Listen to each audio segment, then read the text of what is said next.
Nou, mijn naam is Dolf Broekaert. Ik ben de managing director van Visiativ Benelux.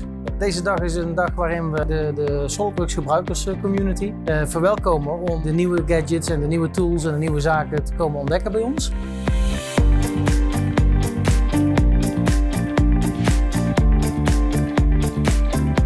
The most important thing to me in an event like this is to connect with customers so that we can discuss and talk about solutions that they can either implement today or talk about implementing tomorrow.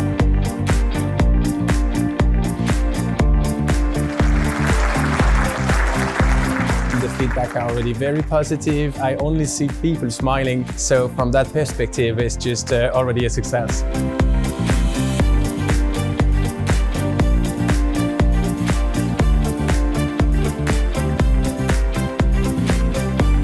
Het meest eigenlijk onthouden heb, zijn de functie van My CAD tools. Ja, functies die wij nu bijvoorbeeld in 15 minuten doen, in 5 minuten doen, waardoor je veel tijd kunt besparen en ook veel meer kosten kunt beperken. Het 3D-ontwerp was het nuttigste voor ons, omdat we moeten echt vooruit en anders gaan denken soms om te ontwerpen. Misschien wel dat we er eerder aan moeten beginnen dan dat we dachten. Dus ik denk dat we daar ook wel snel een afspraak voor gaan maken. Ja.